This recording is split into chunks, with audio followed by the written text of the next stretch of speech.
اللهم صل على سيدنا مولانا محمد معدن الجود والکرم وعلى آلہ وبارک وسلم صلاۃ و سلام علیک یا رسول اللہ صلی اللہ تعالی علیہ وسلم۔ حضرات، رب تعالیٰ نے قرآن عظیم میں ارشاد فرمایا، سبحان الذی اسری بعبدہ لیلا من المسجد الحرام الی المسجد الاقصی۔ یہ 15ویں پارے کی آیت کریمہ ہے۔ اللہ رب العزت نے اپنے حبیب علیہ الصلوۃ والتسلیم کو اپنے قرب میں بلایا، جس کو ہم اور آپ معراج کہتے ہیں۔ نبی کونین صلی اللہ تعالی علیہ وسلم کی معراج مکہ شریف سے ہوئی ہے، حضرت ام ہانی کے گھر سے۔ آقا صلی اللہ تعالی علیہ وسلم ام ہانی کے گھر آرام فرما رہے ہیں، رات کا پچھلا پہر ہے۔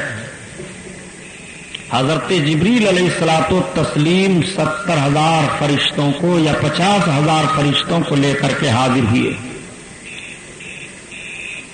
مختلف روایتیں ہیں حضرت ام ہانی کے گھر میں یہ کیسے آئے۔ حضرت فاطمہ فرماتی ہیں کہ میں نے دیکھا کہ دروازہ کو کچھ لوگ گھیرے کھڑے ہیں، لیکن ایک دوسری روایت ہے کہ حضرت جبریل علیہ الصلوۃ تشریف لائے تو دروازہ بند تھا۔ اللہ کے حبیب صلی اللہ علیہ وسلم کی بارگاہ میں حضرت ام ہانی کی چھت کو پھاڑ کر کے یہ حاضر ہوئے۔ سرکار آرام فرما رہے ہیں، حضرت جبریل نے اپنی کافوری پیشانی کو سرکار کے تلووں پر ملنا شروع کیا۔ حدیث شریف کے الفاظ ہیں، فقبل قدمیہ، آپ کے دونوں قدموں کو حضرت جبریل چومنے لگے۔ آقا کریم صلی اللہ علیہ وسلم نے آنکھیں وا فرمائی، حضرت جبریل نے سلام عرض کیا۔ آقا فرماتے ہیں، جبریل عرض کرتے ہیں، یا رسول اللہ، رب کا پیغام لے کر کے حاضر ہوا ہوں۔ آج رب تعالیٰ نے اپنے قرب میں آپ کو بلایا ہے۔ آقا کریم صلی اللہ علیہ وسلم تیار ہوئے، زمزم شریف سے سرکار کو غسل دیا گیا۔ حضرت جبریل جو جوڑا لے کر آئے تھے، سرکار نے اس کو زیتن فرمایا۔ آقا کریم صلی اللہ تعالی علیہ وسلم معراج کا دولہا بنے۔ سرکار دو عالم صلی اللہ تعالی علیہ وسلم کے سامنے براق سواری لایا گیا۔ اللہ کے حبیب صلی اللہ علیہ وسلم جب سوار ہونے لگے تو براق شوخی کرنے لگا۔ حضرت جبریل نے براق سے کہا، براق سمجھتا ہے یہ کون ہے؟ یہ امام الانبیاء ہیں، سید المرسلین ہیں، شفیع المذنبین ہیں۔ براق نے عرض کیا، اے سید الملائکہ، میں کسی اور بنیاد پر شوخی نہیں کر رہا ہوں، بلکہ میری ایک خواہش ہے کہ آج جیسے سرکار مجھ پر سواری ہونے کا شرف بخش رہے ہیں، ایسے جب قیامت کے دن آقا میدان محشر سے جنت کی طرف تشریف لے چلیں تو مجھی کو سواری ہونے کا شرف بخشیں۔ آقا نے عرض کیا، یا رسول اللہ، سن رہے ہیں آپ براق کیا کہہ رہا ہے؟ آقا نے فرمایا، ہاں جبریل، اس سے کہہ دو میں نے اس کی آرزو پوری کر دی۔ اب میرے سرکار براق پر سوار ہوئے اور سوار ہو کر کے حضرت جبریل علیہ الصلوۃ والتسلیم سرکار کو لے کر کے خانہ کعبہ میں آئے۔ میرے آقا صلی اللہ تعالی علیہ وسلم خانہ کعبہ میں پہنچے، وہاں سے پھر آگے بڑھے۔ حضرت جبریل علیہ الصلوۃ والتسلیم چل رہے ہیں، سرکار تشریف لے چل رہے ہیں۔ آقا کریم صلی اللہ علیہ وسلم کو ایک آواز دی گئی، لیکن سرکار نے اس کی طرف توجہ نہیں کی۔ جب اور آگے بڑھے تو حضرت جبریل عرض کرتے ہیں، یا رسول اللہ، جس نے آواز دی آپ جانتے ہیں وہ کون ہیں؟ حضرت جبریل عرض کرتے ہیں تو آقا فرماتے ہیں، جبریل وہ کون ہے؟ عرض کرتے ہیں، یا رسول اللہ، اگر آپ اس کو آواز دے دیتے تو ایک عورت کی شکل میں آواز دے رہی تھی، وہ دنیا تھی، آپ اس کو آواز دے دیتے، اس کی آواز پر آپ لبیک کہہ دیتے تو آپ کی ساری امت دنیا دار ہو جاتی۔ آقا کریم صلی اللہ تعالی علیہ وسلم اور آگے بڑھے۔ میرے سرکار آگے جا رہے ہیں،